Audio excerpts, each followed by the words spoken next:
Hello everyone, 2v8 is back in Dead by Daylight for the first time in 2026, but the 7th iteration of the event mode overall. This game mode has been pretty controversial, some people loving it and some people hating it, but with every iteration they try to adjust things to make it better for everybody overall. But how is this iteration of 2v8? Is it any good? Is it better or worse than the previous iterations? Well, I would answer that question, but I'm actually sitting in a 2v8 queue right now, so I'll tell you after it pops. I won't get too excited, this is going to take a while. Matter of fact, I think I'm just going to, shut all this down, and I'll be back when that queue.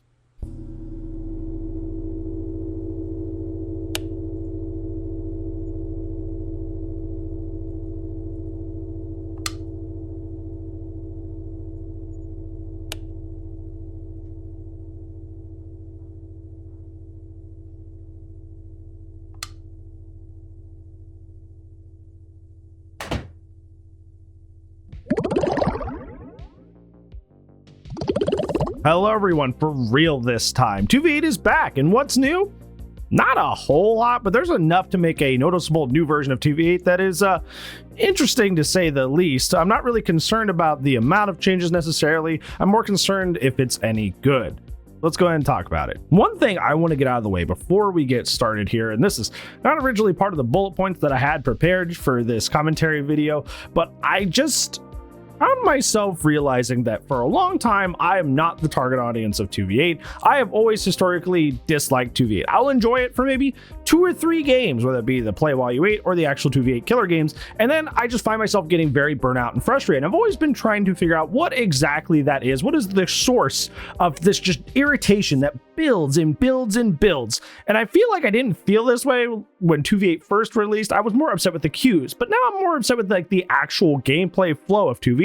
And I finally figured out what it is. I'm sure if you've also played killer in 2v8 for more than 2 or 3 games, you've noticed this thorn in your side getting worse and worse, and that being the catch-up mechanic, and the fact that it is so bad that it makes my brain fry. It makes me want to split in half of how frustrating the comeback mechanic is in this game mode. So I'm finding out that the more I've talked about this with other content creators and just people in the DBD community in general, is a lot of people don't even realize that there is a momentum / comeback mechanic in Dead by Daylight's 2v8 mode. Like, they just don't even know it exists. So what is this momentum mechanic? It's probably more formally referred to as a rubber band mechanic. That's kind of like the more common term that's used in video games. It's most commonly seen in games like Mario Party and Mario Kart, where the person in last place usually gets better stuff to help them get ahead, and the person in first place gets rubber banded back, hence the name, to be more in line with how the other players are performing. That makes sense because they are party games, and while people are kind of just only vaguely against each other, the whole point is to have as many zany and funny and weird things happen as possible, so they don't want somebody really good and skillful just kind of ruin the fun, and they also don't want somebody who's completely skillless to feel like they don't even get to play the game. This manifests itself in 2v8 in the fact that whenever a killer cages a survivor, survivors get a 2.5% gen speed bonus. And whenever survivors complete a generator on their end, they get a 5% debuff to their generator speeds. The problem that I'm sure you've run into is that when you're caging survivors, you don't really have an alternative option. You can slug them, but they have that one option that allows them to get back up, and they have the Wiglif class now, being Torchbearer. We'll get to that later. There's a lot of ways around slugging in 2v8 because if you played early iterations, it was kind of a problem. So basically slugging isn't really a thing that much in 2v8 right now, so it's not like you can avoid really caging the survivors, so killers are kind of forced to endure this punishment mechanic. I'm sorry, comeback mechanic. Sorry, Freudian slip. This comeback mechanic, and there's not really a way to avoid it.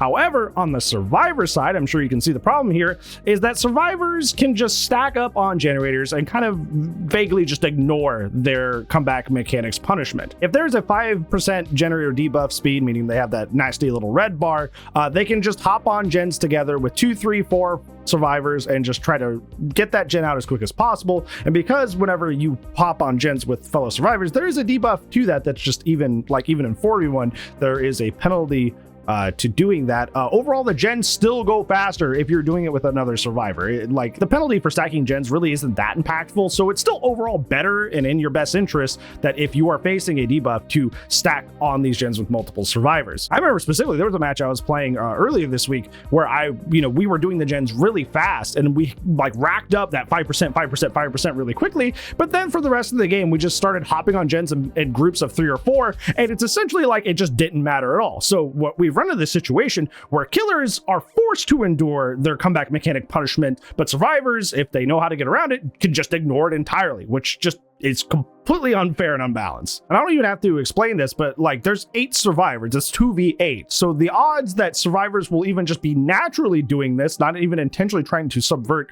the 5% penalty, but like the fact that there's just so many survivors means often you're going to get 2 to 4 people on a gen at any given point, just naturally. So they may not even be intentionally manipulating this. It's just like kind of the natural gameplay flow of the mode to kind of just ignore this penalty.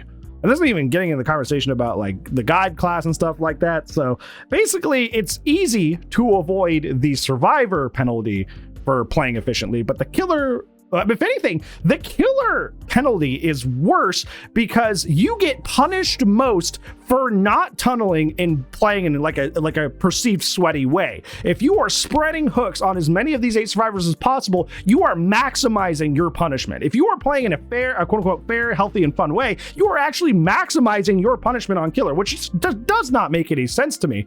And it just feels like, here's the thing. I would be okay with something like this existing in 2v8 because it's just a party mode. It's just a hee hee ha ha, go have fun, don't take it seriously mode.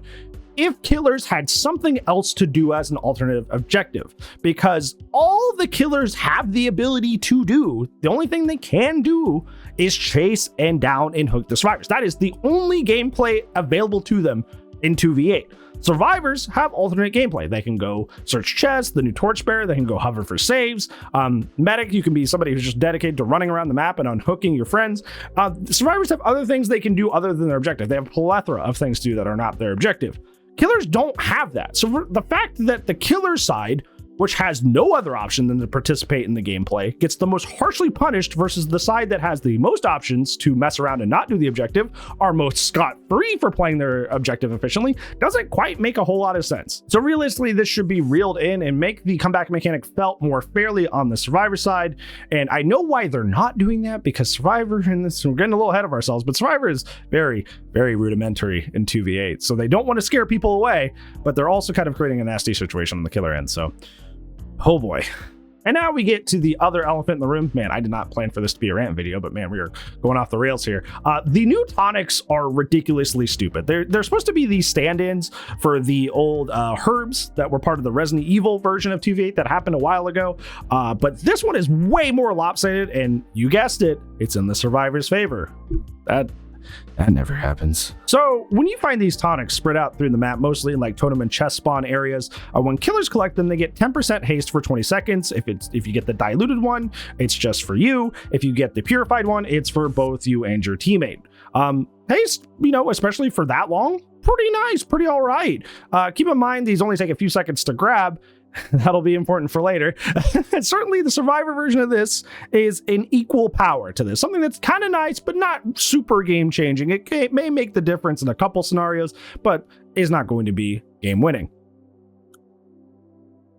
Have you been following so far? Because that's not the case. No, the diluted is a full heal. And remember, this only takes a few seconds for them to grab. But the purified tonic removes an entire health state. Something that you could happen on and only takes like a few seconds to grab can remove an entire hook state. Now let's go back to before. Remember how I said for every cage you get, the gens are going to go faster and faster and faster? Yeah.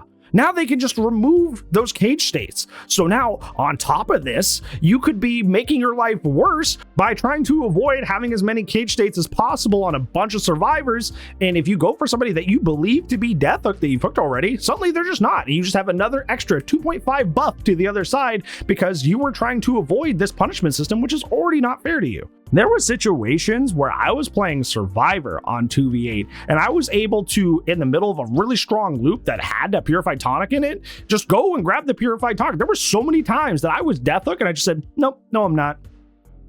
It was crazy.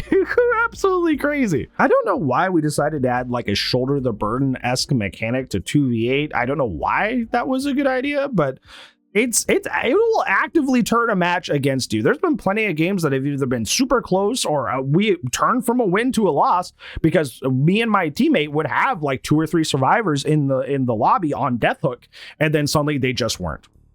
So it's just like, oh, okay, all of our pressure is just gone. Cool, neat. I really think these need to be replaced with something else. I feel like, and this is, gosh, this is a rant video. I'm so sorry. No, you like rants. You're fine with that. I feel like there was a certain mindset going into 2025 that manifested itself at its peak as the superhero survivor changes that almost went through. Like, you're invincible off hook, you're elusive, you can't be tunneled, you can't be slugged, you can't be anything efficient from the killer side bad, anything good on the survivor side good. And they were one of the most infamous almost changes that we got. Thankfully they did not hit the game, and God Behavior had the wisdom to look at that and go, maybe we shouldn't do that. But like, there was a mindset going on in 2025, and for some reason, that like, we have to make survivors as invincible but also as autopilot as possible. They have to be super strong but also do basically nothing to succeed. And this feels like another kind of one of those mindsets of like, yeah, survivor in 2v8 is already super easy breezy because heals super fast. You have on-demand sprint burst, we'll get to that. Now you have flashlights and flashbangs, but there's no lightborn or anything to help you with that on the killer end. And now you can just remove like hook states not at will. That's an exaggeration. It is very easy to remove hook states. I was making a joke. I was playing a Billy Coldwind game, and I was very frustrated because stuff like this was happening. And I literally made the statement, I'm like, next 2v8, are we just going to like start the match with the exit gates open so the survivors can all escape? Because apparently it's not autopilot and easy enough. We have to make sure that they have a good time in 2v8. A lot of people come back for 2v8. People love 2v8. So we got to make sure it's as leisurely as possible to the point where the gameplay becomes grating. So why not? Let's just open the exit gates. Maybe they only have to do one gen. We'll do one gen and the exit gates will open, everybody gets out and everybody has a good time, right? Of course, I'm being facetious, but like, it just feels like I said earlier, it felt like a symptom of like more of the 2025 design that was very happy to leave behind, where it's just like, it's okay, little buddy. All you got to do to escape out the exit gate is just show up. Good job. Right, so I had to rant for a while about those things because I feel like those are my main pain points about current 2v8. So let's go ahead, now that I've got those two things off my chest, let's go ahead and switch gears. Let's talk about one of the things I found odd about this 2v8 iteration is usually 2v8 adds no new characters or they add like 2 to 3. However, this time we only have good old Chucky. He's the only one to come in through 2v8, and it's not really a unique character to add. We already have a lot of dash characters. I just would rather wish that we ever focus on characters that are kind of more difficult or problematic to add to 2v8. The main thing I've been talking about is that the killer prop characters like Plague, like Xenomorph, like Sadako, there's plenty of characters that have props that would conflict right now, because the reason we can have Nemesis and Wesker in the same trial is because they both have the Resident Evil crates. But until we figure out how to have coinciding killer props in the same trial, like be able to have crates in the Plague Fountains or the crates in Sadako's TVs, those characters are going to be like basically on the shelf until they figure that out. So if they're going to do like a single character release like this, I'd rather have them like test something kind of risky like that. Like do Singularity solo release, and we'll see how well the EMP boxes mix with the Resident Evil crates, and if it works fine, we can start adding more of those characters. I'm not sure why we just added another character that is already an archetype that we already have.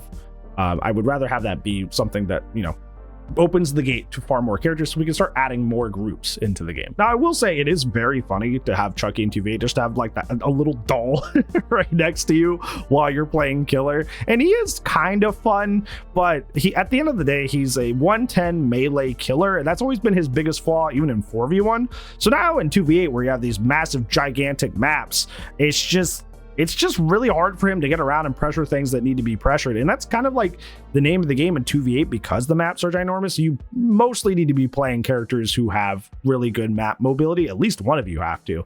So playing a 110 melee killer, even when you're running stuff like Enforcer to try and mitigate that, it's like you are just at a detriment. You are playing an uphill battle from the start, and while it may be funny and it may be fun to get some of those crazy long lunges with the slice and dice, at the end of the day, you're just a very, very slow character, and that doesn't really mix with this mode very well. Also, I would be leaving out a lot of information if I did not start bringing this up here, but the 2v8 is mega buggy this time around. I don't know what's going on. Chucky has been a big target of this, which is why I bring it up. He has decent audio and sound effects. His recovery is slower after a slice and dice. Scamper just randomly cancels your power sometime. He has like a whole slew of bugs, and this continues on to a lot of the killers in 2v8 right now. Nurse sometimes doesn't play her animation for blinking, so you just better have your volume turned all the way up for Survivor, because if you don't hear that noise, you're just kind of gonna get blinked on and immediately hit. Billy has a weird bug where he can rev his chainsaw and M1 at the same time, which is, you know, kind of really rough, because if you're playing against them on Survivor, you kind of use the information of, oh, he has his chainsaw up, I don't have to worry about the M1, and vice versa, to guess what you need to do next. So if he's just able to do both, that kind of throws a bad wrench into things now, doesn't it? There's tons of weird animation bugs as well that don't affect things as much, but they're just odd. I had a weird one where I started the Trials Nemesis and I just had my little tentacle out. And as I started the match, I was just walking with it in my face from the opening panoramic animation, and I had to manually put it away, or else I guess it just would have been there until I used my power again naturally. So that was great. Also, the servers have been really, really bad this time around 2v8. I don't know what happened. I don't know what broke, but I've had so many instances of rubber banding, of stuttering, being sent to the wrong server, higher being than usual. Like, things are rough this time around 2v8. If you are somebody who gets like very easily irritated by like lag and bugs and stuff like that, this is a very unstable 2v8 for some reason. So I don't know. If you're one of those people that gets extra frustrated by that, I would kind of maybe skip out on this one. Speaking of killer things, the killer classes got some updates, but I'm not gonna lie, the classes seem kind of unremarkable, and some of them actually seem to be nerfs from their previous versions. I don't know if like they actually thought they were cooking and they thought this was better, or if it was like an intentional like try to nerf situation. It's kind of unclear, but some of these actually came out worse for wear. They shifted the brute skill to be more towards like an anti-gen class by providing an anti-blast mine that interrupts the survivors that unregesta generator by blowing steam in their face, and then they get hindered for a little bit. But like, when I was playing this on Survivor, this didn't affect my gameplay at all. Like, there was, I kid you not, I've been playing 2v8, those of you who watch me on twitch.tv/TheMrHeadache. I've been playing 2v8 every day since it's come out for all my stream days. This has never come into play once. The little, and then I get hindered. That has never in any way benefited the people running it that I was facing at all. They like the killers were never around for the hindered, and even then, when they would, you know, have it go off and they would try to take advantage of it, it would run out by the time they got back to me. This literally like does nothing, like this extra effect. And I know they messed with the class to do this, so I would have just rather had the previous version. Fearmonger was shifted to being a scream class that reveals survivors around you. If you hate flashlights, this is kind of like the best thing you got going, since there's no like light born or anything, so at least you can like catch people out. But like, you're gonna notice a theme here. There was a lot more info added to the kits of the killer loadouts, but like, you get aura reveals like nonstop in this mode. Like, there's a lot of info just in the base 2v8, so I'm not sure why they decided to go into the loadouts and add more info when you kind of already have a lot. Enforcer similarly went this direction, where now you reveal the aura of somebody you've injured every 8 seconds for a whole 45-second duration.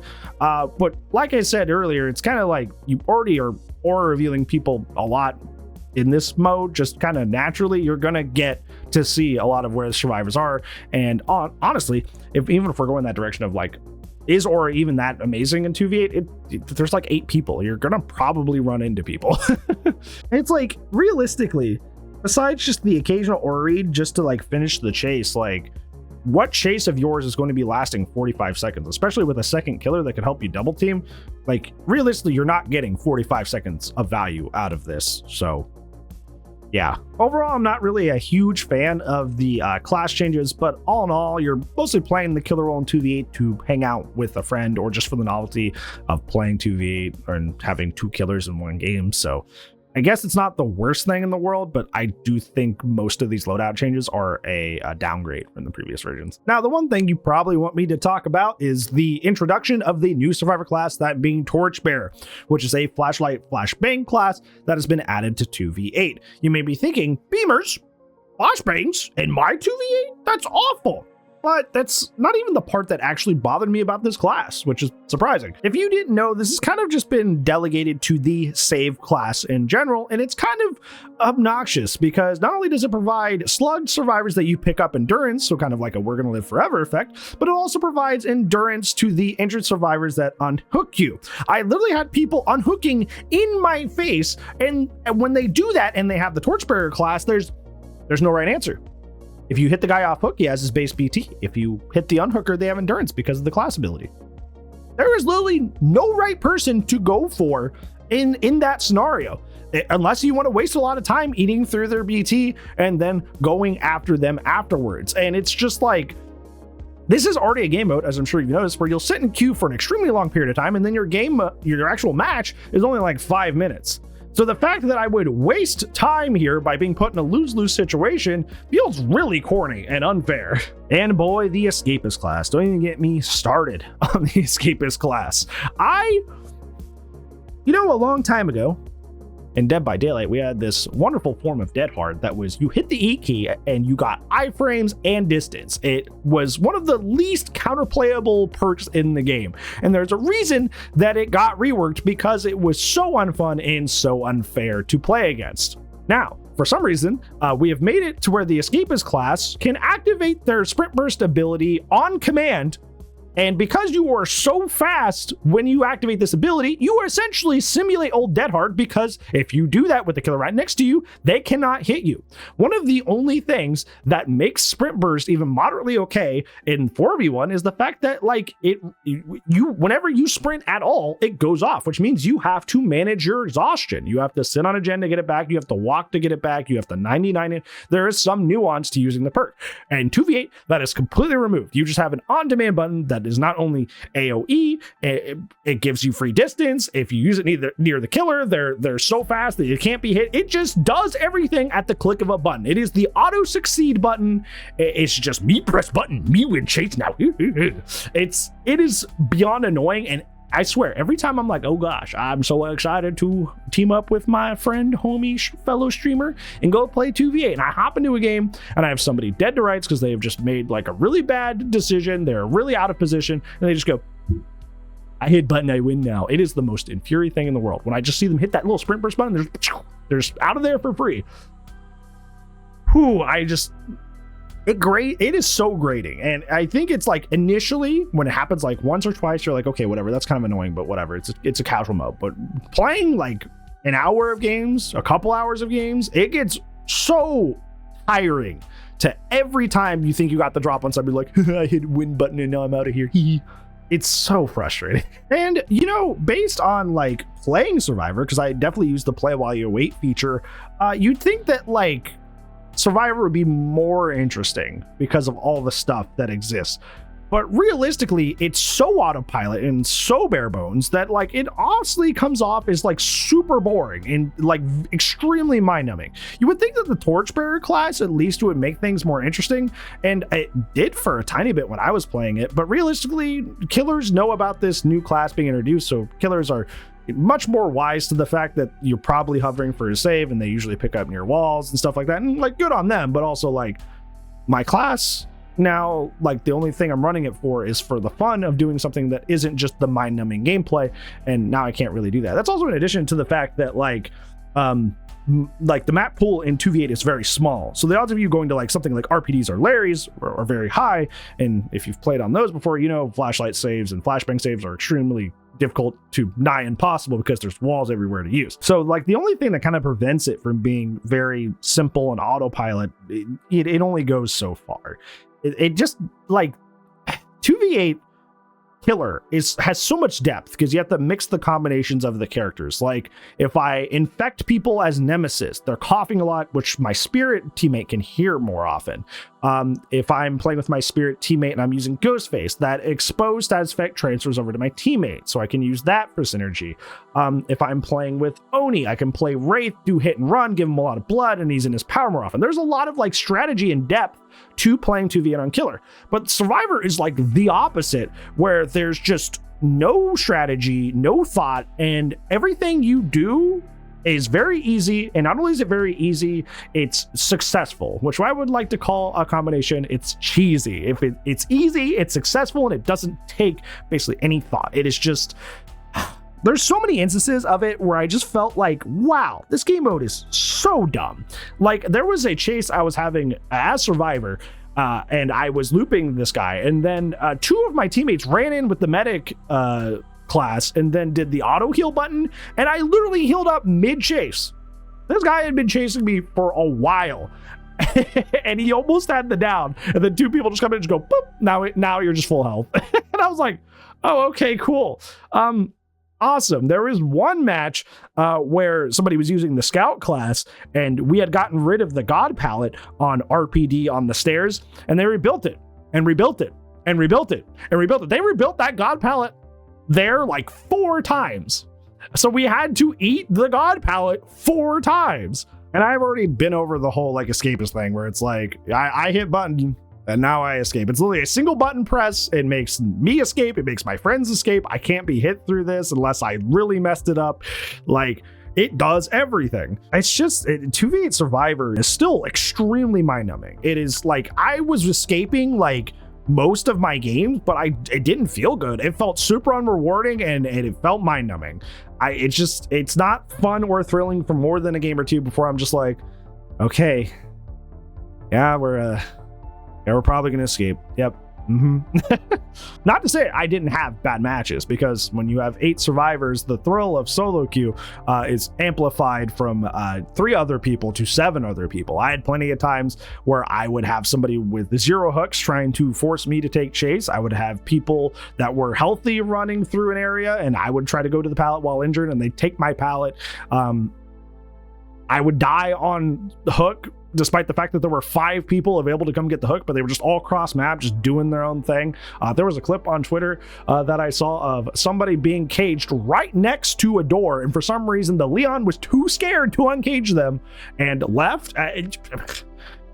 What? Honestly, that kind of goes more to support my point, is that like survivors really don't want to play 2v8. Hi guys, Editing Brand here. I wanted to follow up on something here because it's something that kind of cropped up on DBD Twitter like lately, and it kind of just frustrates me. Apparently, like DBD Survivor mains are getting mad because in 2v8 the killers are ganging up on them. My brother in Christ, the game mode is called 2v8. There are 2 killers. Is that not like the entire point of queuing up on the mode on killer? And ergo should be something that you expect while playing survivors, that sometimes the killers will chase you at the same time. Did you queue up for this mode genuinely expecting the killers to just be on separate sides of the map, having individual chases with 8 different people at all times, and they would just like never interact with each other? Is that really what you thought? That like that is the gameplay flow? Homie, one of the most fun parts of 2v is the fun combinations you can make between different characters. If I harpoon somebody as Deathling and I reel them in and my Billy comes flying in and hits them, it's hilarious. It's great. It's clip worthy. It's good stuff. It's entertaining. If you cannot handle the 2v8 mode, that sometimes the 2 will be side by side and chase at the same time, the entitlement of this community knows no bounds. It really doesn't. There really are just like survivors that I feel like they would truly be happy only if they just spawned in the map and the exit gates were already open and they got to just run out, and that would do it for them. Because like, I mean, honestly, when I'm playing 2v8 and I'm playing survivor and 2 of the killers end up on me, I'm like, oh, okay, they had to go get their buddy to get me to get down. They could not handle me on their own. I feel great about that. I'm like, haha, you can handle me by yourself, buddy. But apparently people are getting bent out of shape about this, and I could not be more disappointed in some of you for that opinion and that feeling, because that is outrageous. Back to the video. I will say one thing that is actually really excellent about this 2v8, and honestly may kind of save it a little bit. I don't think it fully saves it, but it does a lot of heavy lifting, is that for some reason the queue times, which has been people's like biggest gripe with this mode, has actually been really all right. this version of the mode, I don't know what change they did or if they adjusted anything, but like queue times actually weren't too bad. While I was using the play while you wait feature, I'd play one survivor game, get out of that game, and within 2 to 3 minutes of getting out of that survivor game, I'd be in my next killer game. So realistically, that means I was only waiting like 10 to 15 minutes to get into a killer game, which was actually really nice for once. I felt like I was actually playing a game mode and not a wait simulator. Now, I've heard for some reason the queue times are essentially the same if you're not using the play while you wait. So I've seen people waiting for like 20 to 30 minutes for a game. I don't know why that makes a difference because my survivor games were definitely not that long. I'm not sure what the difference is there, but if you're still experiencing those super long queue times, I would try the play while you wait and see if that helps. Also, this is a small aside that I noticed that I found was really funny. The little like indicator down there that's like, oh, it is 15 minutes till your next match. That's just been like bugged for me and everybody I played 2v8 with. Like every time it says like 7 minutes left, it usually means like 70 seconds. Like, I don't know why that is. I don't know what happened with that, but we take those, the quicker queues. I'm good. Now, I'd be remiss if I did not bring this up in this video. I still think this sucks, and though it's not technically part of this 2v8, I still think it is something that sucks from a previous 2v8, and that is the fact that we removed the Legion just because people hated facing them. If we were going to deem a character unhealthy to face, why not try adjusting them and try to put them in a healthier spot and bring them back? If that happened and I was on their end and we were doing multiple iterations of 2v8, that would probably be first up on the priority list of things to actually do, because people have been able to play Legion and enjoy Legion in this mode. And I know if you've noticed, Legion is an extremely popular character because people get really into which Legion character do I like the most. Some people don't even like playing the Legion characters. They like playing like I was just calling him Hunk from Resident Evil. Like, people love the simplicity of this character and kind of like the style and customization of it. They're a very popular character that were just removed based on mob rule. So I feel like that would be like the top of my priority list to adjust them to make them healthy and then reintegrate them because they are such a popular character, but they're just canned, I guess, now, and they just don't get to be back in the game just because they were deemed unfun. And I don't like that as a balancing factor. To like, kill switching a character is something that we reserve for like a character is literally broken to the point where it's like, this is causing major issues in the game. They have to be put on the shelf. So this being the flip of that, where it's like, I don't know, people just kind of didn't like facing him, and some of the combinations were kind of cheesy. So I don't know, I guess you just get kill switched, buddy. Enjoy. like what? Like, there have been so many situations in DBD history where we have begged for them to kill switch something that desperately needed it. And it was like, well, it doesn't quite meet the standards of being that game breaking, but we'll kill switch Legion 2v8 just because people don't like it. And it's like, where was that mindset of like, we only use this in emergencies? But Legion's just not very fun, so you don't get to play anymore. Like, I don't know. I don't really understand that. I still think it's not a very good reason to remove a character. And like I said, I would prefer that we put some work into making them healthy. That way we can bring them back instead of just going, well, he's just blown up now. He's just on the shelf. That's just how it's going to be. Anyways, yeah, I've been rambling for far too long now, so you're probably wondering, the question of the day being, is 2v8 in 2026 any good? Well, if queue times were your main issue and your main gripe, they're actually not too bad this time around. So if you've been waiting out on 2v8, not playing a lot of 2v8 because the queue times are terrible, this is the greatest time to hop in and play some 2v8. However, in terms of the actual experience in the gameplay, I think this is one of the weaker forms of 2v8 we've had, if not one of the weakest forms or iterations of 2v8 that we've had, because of the autopilot features like the dumb tonics, the auto sprint burst, the killer loadouts not being as great. Like, there's so much in this game, in the gameplay flow. Oh, I never even mentioned this. 3 people can heal now. You know how in usual 4v1, only 2 people can heal at once and it already goes really fast? Yeah, now 3 people can heal together now. So it already wasn't enough that we have like a half heal bar button that we can activate anytime. We can stack and insta heal somebody. But now, even in case that wasn't enough, now we can stack 3 people on 1 normal heal and also make it go super fast. Like, the gameplay in 2v8, I feel like, is going down. Like, we are going downhill. The quality of the gameplay is going way downhill. But the queue times are going up. like, well, they're not going up, literally, but like they're getting nicer. The queue times are getting better, but the gameplay is going down. So if there's, with the whole, DBD creator thing, I guess. Behavior, if you're watching this, that is my main thing. I want to tell you, gameplay, it was worse this time around, and I do not look forward to playing 2v8 because the gameplay is getting worse. But whatever you did to the queue times, good job. It's working. It's making games go faster, and I'm getting actually more matches of 2v8, which I do appreciate. So please try to clean up the other stuff of like kind of making it this kind of like brainless autopilot experience for one side and super punishing for the other. And then we'll hopefully get to this like nice balance where it's like the gameplay is fun for both sides and the queue times are short. That's kind of like the dream, right? That's what we ultimately want, is everybody's having fun and the queue times are short. Yeah, let's try to get to that. Also, blood points were nice. I had almost a 4 times blood point modifier while I was playing the survivor play while you wait mode, so that was neat. So if you like blood points are still good.